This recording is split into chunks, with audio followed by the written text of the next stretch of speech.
behave like a consumer company. I think to succeed as an enterprise company, I think that's going to become more and more the case as mobile unlocks more and more, user choice in the enterprise. We see that trend. And, I talked about, we talked earlier, what happened to desktop when the web showed up and blew apart these distribution channels had never happened to enterprise. And it is now the case that these distribution channels are getting blown apart finally by mobile. And I think the same thing's about to happen to enterprise, that we're just going to see this explosion of creativity and interesting applications and much higher design standards and usability standards. So get ready. Right. So I'd be remiss, given the kind of the overall theme of the show and infrastructure, right, and given Facebook yesterday talking about building network fabrics and Jeff Dean talking about building Spanner. Spanner's cool. What does it? Talk about bots. Underneath all that. I mean, what does a back end look like at a company like Box to support what you're trying to do? So we're not Facebook, and we're not Google yet.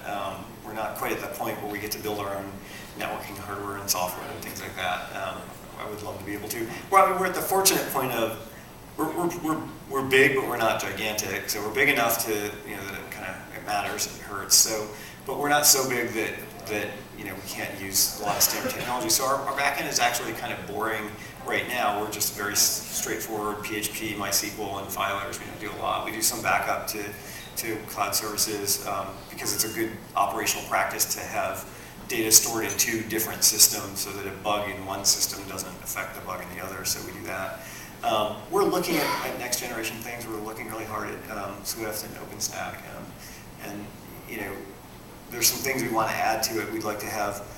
We did a bunch of modeling recently. It looks like Swift, if we added erasure codes to it, would be very cost competitive and would really solve our problems for a long time.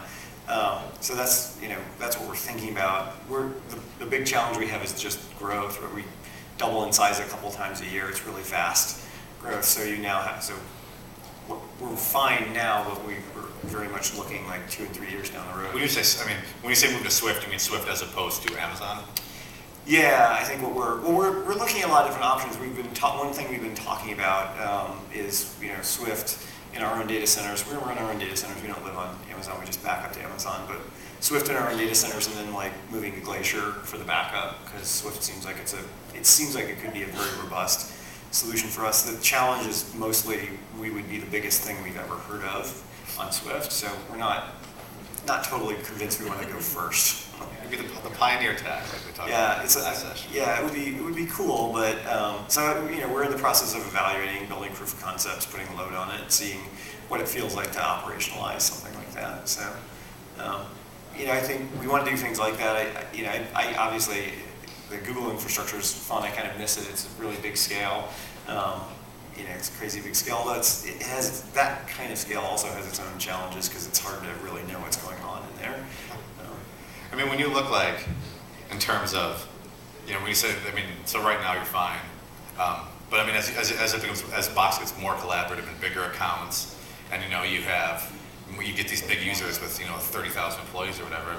What kind of infrastructure you build to start handling that, because it seems like those challenges are kind of at a unprecedented scale. Yeah, this is a different kind of scale, and it's a big problem for us. So we definitely, we were talking earlier, we're inventing our own message bus, like everybody else has to invent their message bus. Right?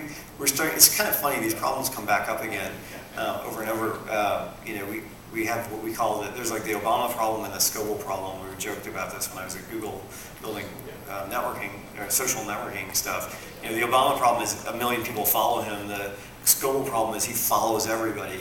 And it's like these two different. It's literally true. He is literally the scourge of but the pain of all of the social networks, because he's this weird edge case where he follows everybody, and you got to deal with fan out and fan in these weird ways. So these things that are simple, it's very easy to deliver notifications. It's easy to describe. I'm going to make a change here and just deliver it to all the people that see this folder or whatever. Those are easy to describe, but then when you fire up a 50,000 user account, which we have, and they're all in one folder, or there's 50,000 folders inside that folder or whatever, those notification problems actually get pretty hard, so you have to build. So that's a whole layer, and then there's all this stuff on, if you've got 50,000 users, you've got to manage them appropriately. That's got to be, you can't tab through something. You actually have to have UI that scales to that level. So it just gets to be, there's lots of challenges. We do, we've got we do sharding in our MySQL layer for this reason, because we can't really keep everything on one, even the metadata doesn't fit on one machine. So you're going to build your own database at some point, is that?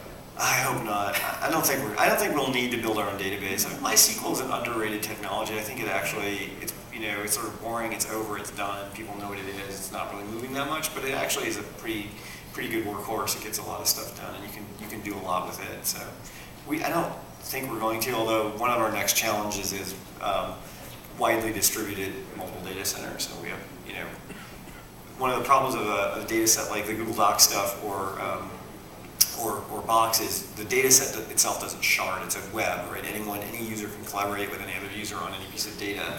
So there's no way to say, you guys are all European, you live in Europe, you guys are all Asian, you live in Asia, everybody else in North America lives in the North American set of data centers. Because it doesn't partition, you got to deal with those long latencies. So that, we won't build our own database, but we'll definitely have to solve that problem, and it's a nasty problem. The latencies are so long, you have to be very careful about what you ask for, and you get this you either get a distributed transaction problem or a distributed cache coherency problem, kind of depending on how you slice the problem. So it gets to be hard to do well. There's no good choice in there. The CAP theorem is now your enemy.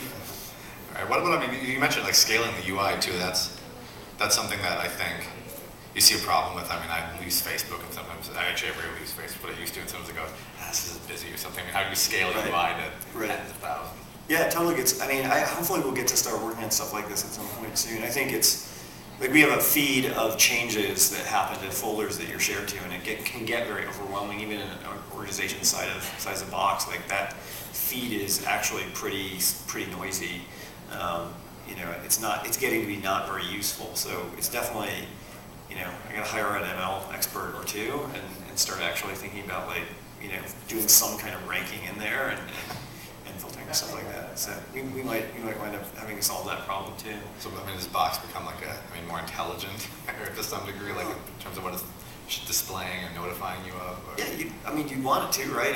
You'd probably, content is the heart of every business, and a lot of what we do is optimize the way businesses use content, interact with content. So, currently that optimization is relatively straightforward. It's just, we'll manage it for you, we'll make it ubiquitous, we'll make it accessible, we'll move it off premise. But yeah, you totally want to keep climbing that stack of making your content more effective and high leverage. Right.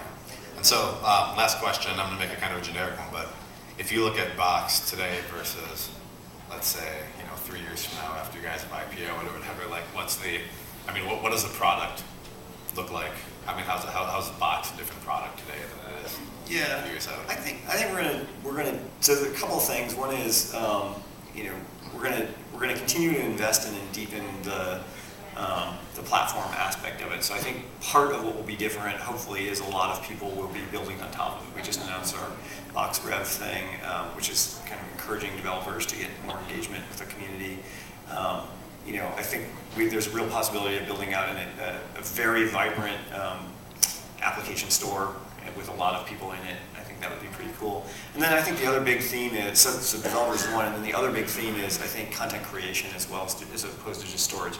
So some of the stuff that you've been talking about in terms of adding value to content, so better organization, but maybe also better creation tools, and just so it becomes the place that you go to work with and deal with business content. So I think those are probably the two big things that'll change us the most over the next few years. All right, cool. Listen, we're out of time. Thanks a lot, Sam. Thank you.